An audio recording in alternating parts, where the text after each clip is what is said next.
Son of a bitch. But yes, welcome back to Mario Party, not Star Fox Adventures. That was the wrong folder. Yes, we actually very recently just finished our whole Mario Party LP, so... About damn time. Yeah, took us only like almost 2 years. So it's time to go over what I teased at the end of it. It's the Minigame Island!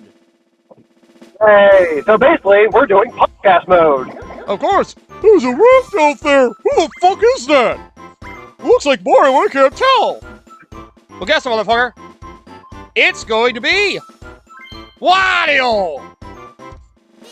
Oh, of course. Why you picked him? He was getting a lot of love this time around, so I figured why not? But look, it looks like Mario's right beside him. Then again, it looks a lot like Luigi. Oh, shit. Well, come on up. You can't get rid of me, motherfucker. Yeah, I knew there were plumbers. I didn't think it was those two plumbers. But yep, if you guys are familiar with us doing the minigame coaster Mario Party 2 so long ago, it's basically that. Yeah. I'll say, it's basically like 14 years ago at this point. Jesus. Yeah, goddamn. Which, if we ever do get around to redoing Mario Party 2, we're probably going to do the same thing with Minigame Coaster as fucking post-commentary, because, yeah, I'm not going through all that shit again. Yeah, I can't blame you for that, because, yeah, it was fun, but it was a lot. Especially when we struggled at World 7. Ah, the good old days. Yeah. The whole third episode was dedicated to us failing repeatedly in it. I know, right? But yep. It didn't help that was still during our the camcorder days. Of course, yep. Back when we didn't know much better, just used what we had. Yep. Yep, exactly. But yep, this is definitely easier than the minigame coaster from 2. Because you literally just do whatever minigame you want. But you basically have to clear one to get to the next, but then you can just keep repeating them if you want for more money. Yeah. You lose the minigame, you lose a life. If you beat a minigame, if it's your first time beating it, you get a life. Otherwise, you just get the coins as a prize. And you see, to the minigame, you basically get a reminder of how the minigame works. They give you the goal for what to do. But, I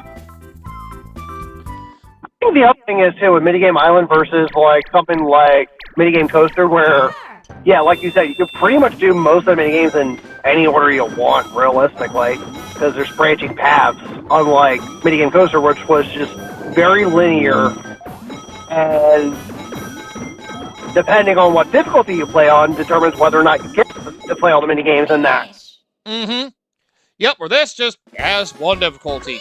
Just... I'm assuming everything probably just goes to normal, something like that. Probably. I would assume that's the default, because you can't set the difficulty for this at all. It is how it is. Yep. But, yep.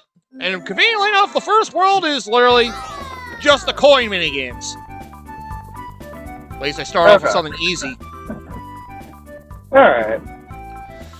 But, yep. We're basically going over all the minigames, including the ones we haven't done, and including the ones we have done. Because, you know, why the fuck not? I mean, to be fair, we only have one minigame we have not done. Yep, that is true. Yeah, I'm pretty sure it's just one. I was trying to think it was one or two, but, well, we'll find out anyway. Yeah, which I have alluded to at the end of the very last board that we... Yeah, it's a 2 versus 2. I do remember. Like, that one is definitely, there's a definite we didn't do. Yeah. Yeah, because I remember it appeared a couple times, like, when we had 2v2s, but we never got it. Yeah, because of course, God forbid they let us do that. Which... Yeah, no, right?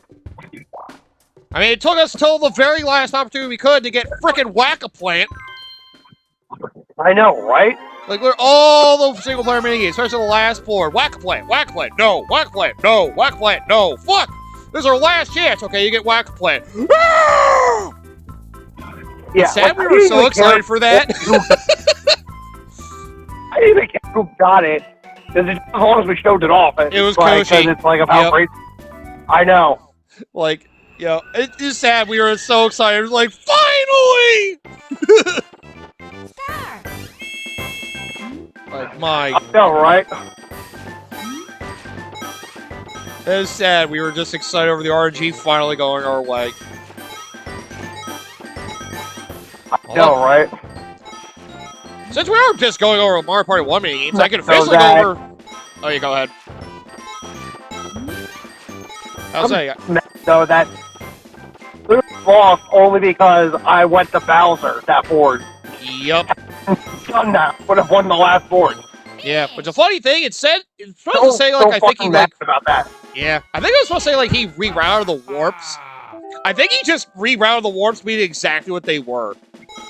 He didn't change the course. He just said he changed it, but it's the same one it started on. I think it was, like, set, like some of the warps pads. did change. Maybe one of them did. Some of them did change. I do remember. Yeah, again, couldn't have gotten 'Cause I far know enough to the freaking realize that. One on the...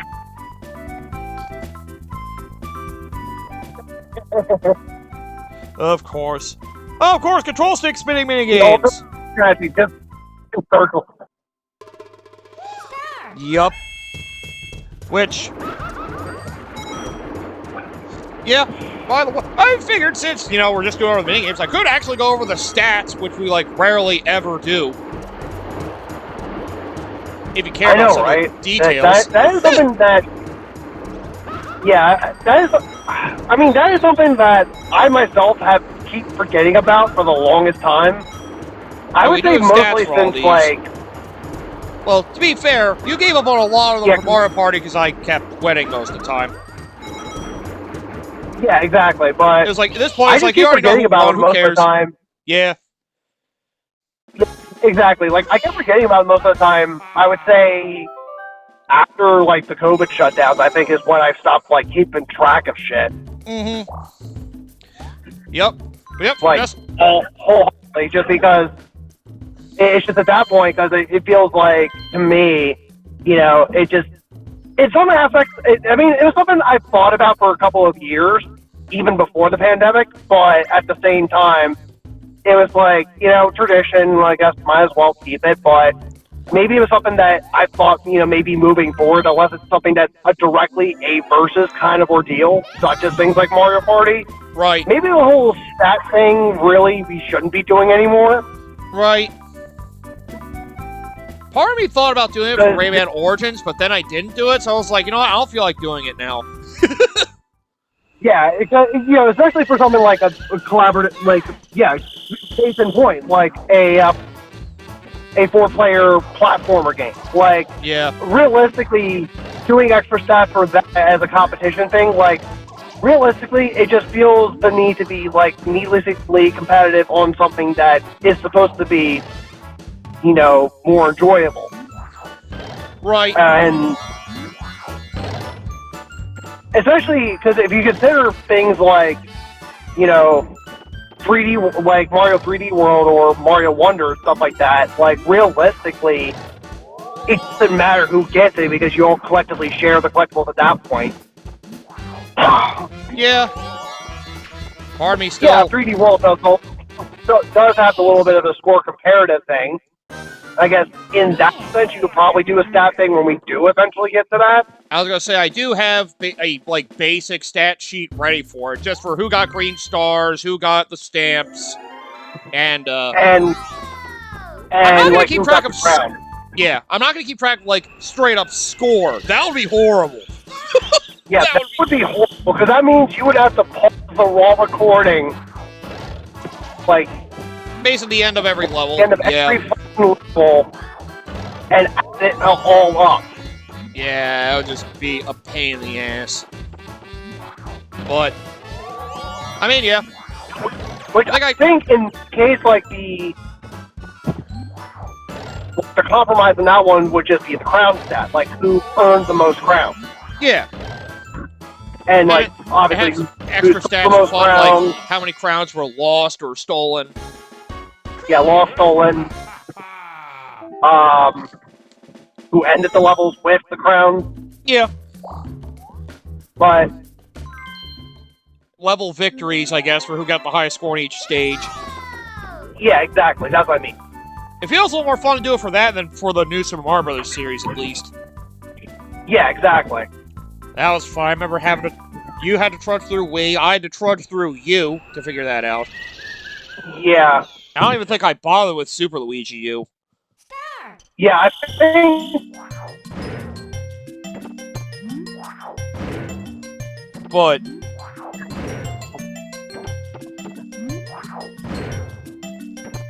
Yeah, like I said, it was something that I thought about just getting rid of altogether even before the pandemic, but Right. it just, something more definitively, I feel, came into mind was like, yeah, maybe we shouldn't do this as much anymore. It just depends on what game it is. Yeah, like, I feel like it's a case-by-case basis, I guess, in this case. Yeah, if it's easier something for like, me. obviously, yeah, I would say, yeah, like, if it's a project like, you know, Mario Kart or Mario Party, where it's clearly competitive to begin with, then it's like, okay, yes, go for it. Right. If it's something that's not naturally competitive, then it's like, forget it. We don't need to worry about that anymore. Yeah. Finish. But yeah, for those who need a reminder for Mario Party 1 stats, Jonathan did in fact win Mario Party by 2 stars. Yep. He beat me by 2, with Kingslayer coming in third with... Let's see. Jonathan had 23, I had 21. Kingslayer Koshi had 15, and Koda had 13. Yeah, I wonder what that is. And yet the really funny thing about that is me and Koda are the only two who spent at least one board without a star. Yeah. Koshi and Jonathan both got at least one every board.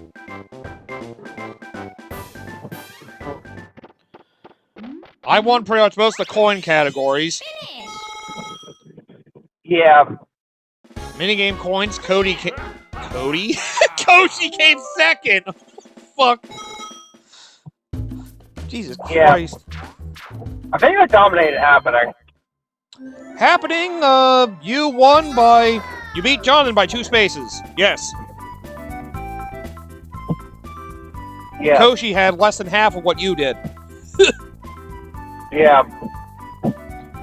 Blue spaces, Jonathan had the most. Red spaces, Koshi had the most by a decent margin.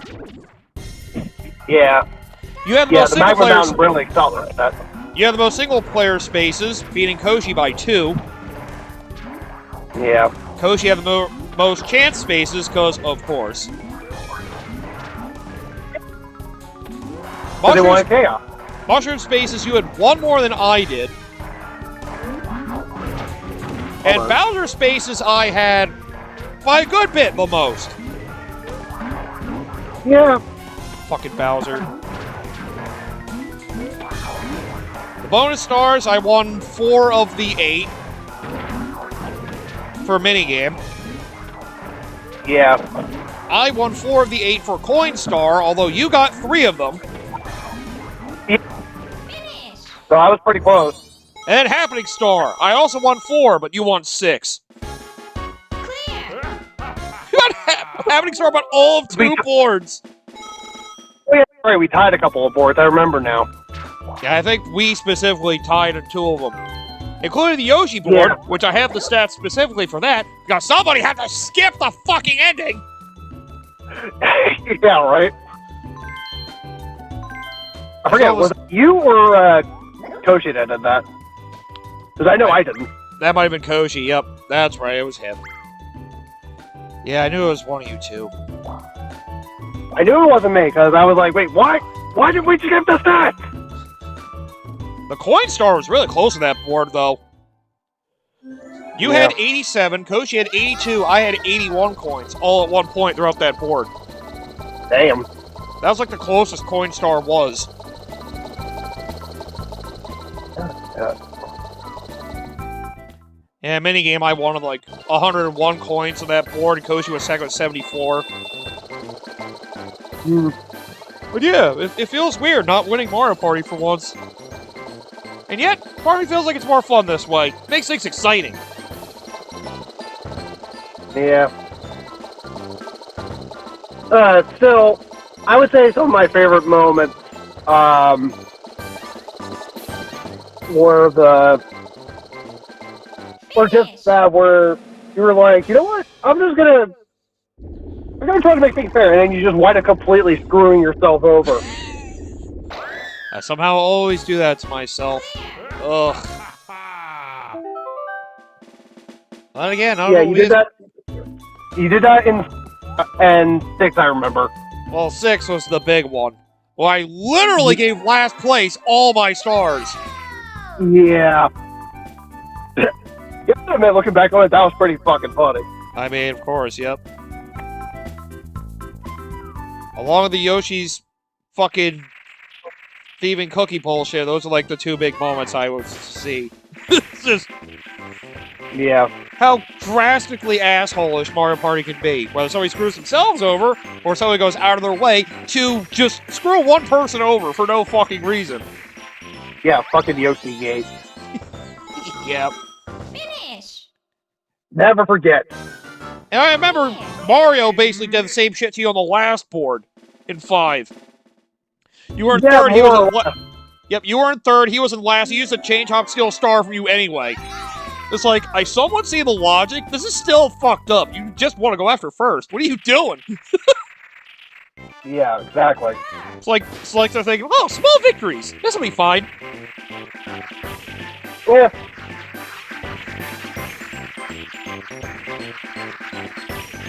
I was trying to remember who you were in being that board. I'm trying to remember you being Waluigi or Koopa Kid or something. I Clear. don't remember. I have to look back, but I think I was still Waluigi.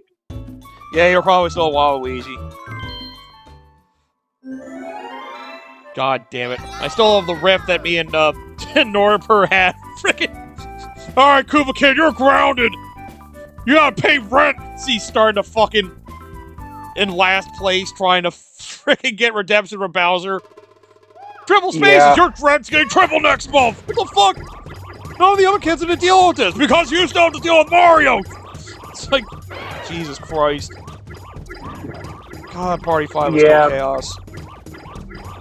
Yeah, Mario Party 5 was definitely out of all the Mario parties, I mean, I would say that's probably like we were at our best in terms of commentary. Yeah, we were just off the wall for most of that. Yeah. God. The only one that was kind of was Rainbow Dream, but even then, still generally good. Mm-hmm. The first board was chaotic. If the mic didn't keep fucking up, that would have been fine. Yeah. Cause yeah, what was it? I didn't bring my mic that day, so we're using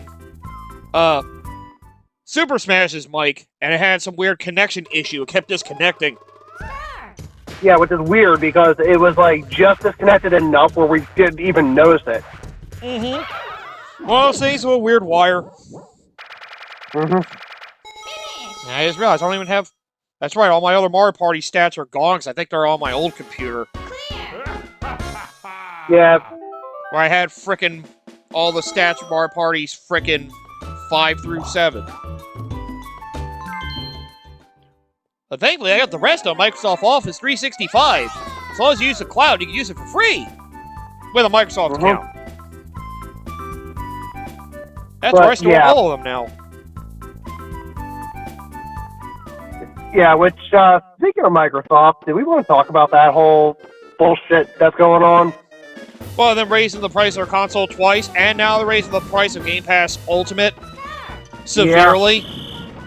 Mm-hmm. Oh, boy, man.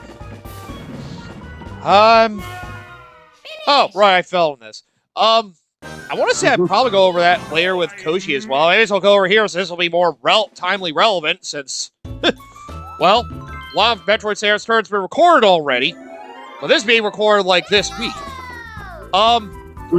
Yeah, a lot of people are not happy with Microsoft. Basically, if you're not going to go for pure greed at this point. Yeah. And also, I love how they had friggin' Call of Duty on Game Pass for 1 year. And now they're already taking it off, because apparently that's a big financial hit. As they put it on Game Pass, killed their finances.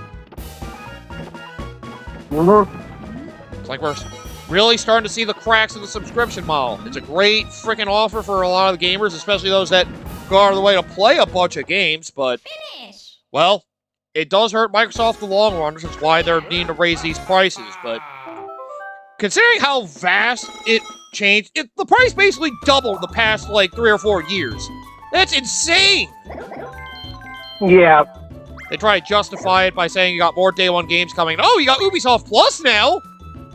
Yeah, cool. What games do I want to play from Ubisoft right now? Yeah.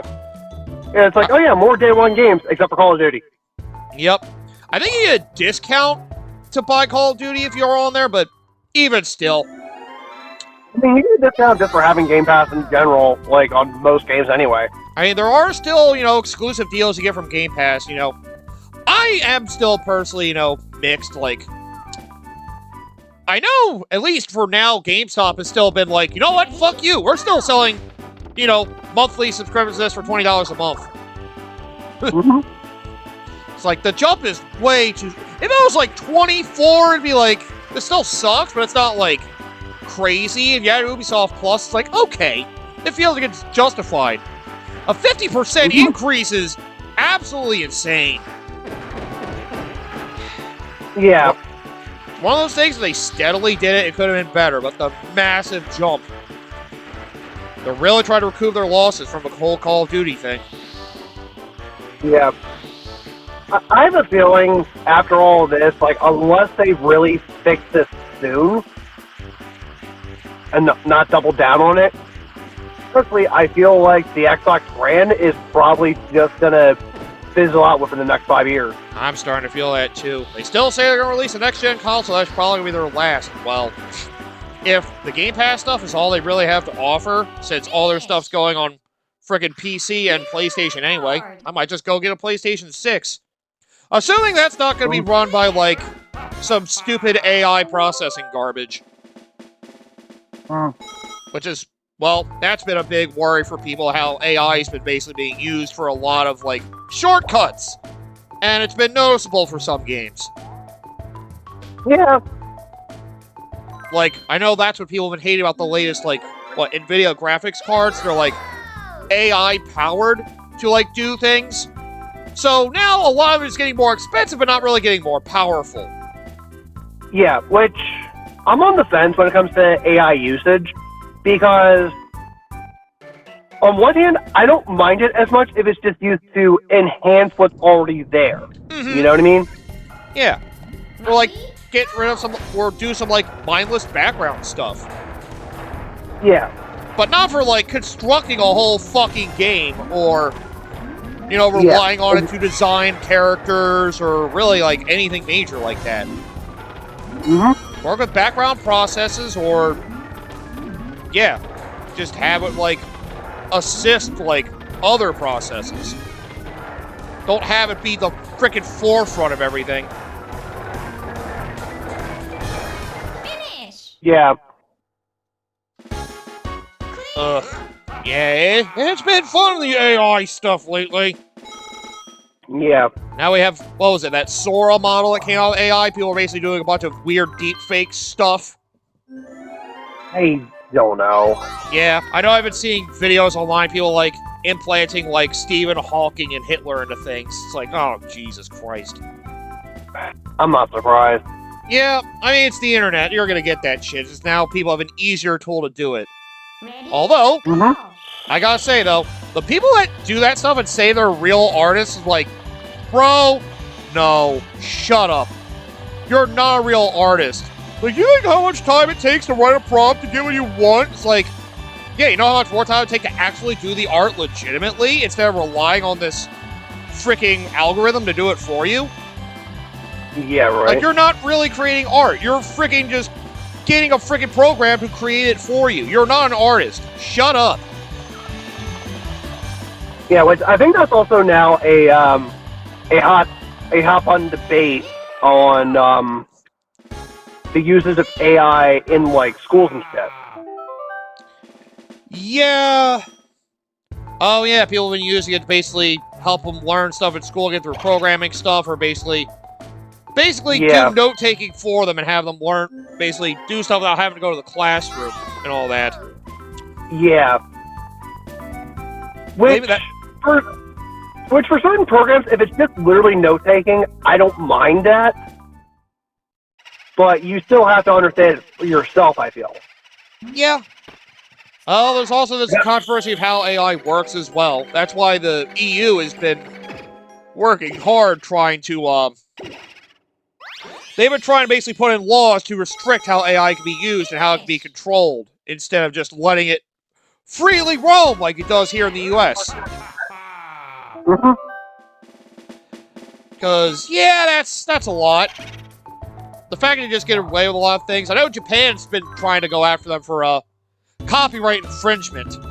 Saying, you know, using, like, their anime and manga characters is, going against sacred ground. They said something weird like that. It's like, okay, I get the idea you guys are going for here, but the wording sounds a little pretentious, honestly.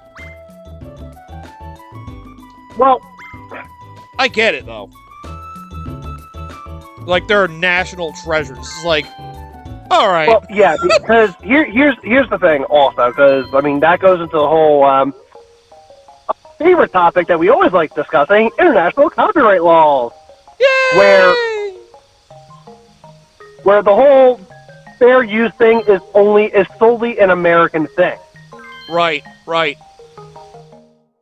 Whereas other countries, like, they have their own thing of copyright laws, and Japan is notorious when it comes to their copyright laws.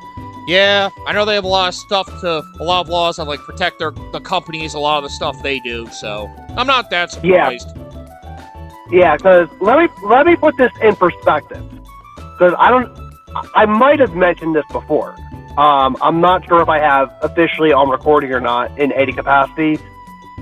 But in case I haven't, you know, one YouTuber I've watched a lot of was Linkara. I don't know if you've heard of him. I know you mentioned the name before. Yeah. A lot of the videos that I've watched of his was History of Power Rangers. And that's actually what got me back into the series, was watching his analysis videos on each season.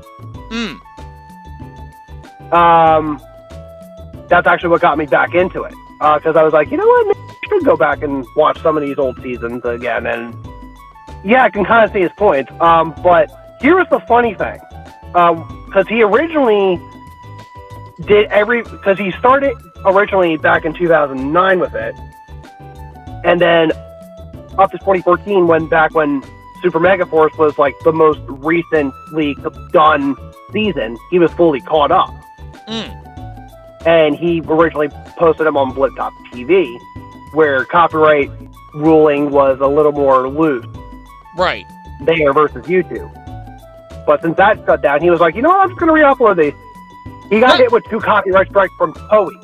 Yeah, I was going to say, I figured that was going to be where it led. Yep. Yeah, the company that owns Super Sentai. Yeah, Toei is very strict. I'm aware of that just from the Dragon Ball stuff. Yeah. That's the reason freaking Dragon Ball Z Abridged was stopped, because they were tired of dealing with Toei Animation. Constantly fighting them. Yeah, exactly. Exactly. Like there. Which is weird, because the only things that you could argue from Toei is, well, the stock footage, but even then, it's dubbed over by American actors. So, Yep. it's bizarre. Well, it's their cash cow. They want to protect it any way they can. Exactly. And I didn't even realize the part was over during this rant. But yeah, it was done for a bit. But yes, come back next time, and we will, continue on with more Minigame Island. Excuse me. Yes, we only just got through World 4, and now the split paths kind of begin. Although can't really go down that route because you have to finish the world to unlock that shortcut. Oh, it took a different split path earlier. Yeah, because we could have gone to World 4 or 5 back there, but I chose 4. So, see you guys next time for the next part.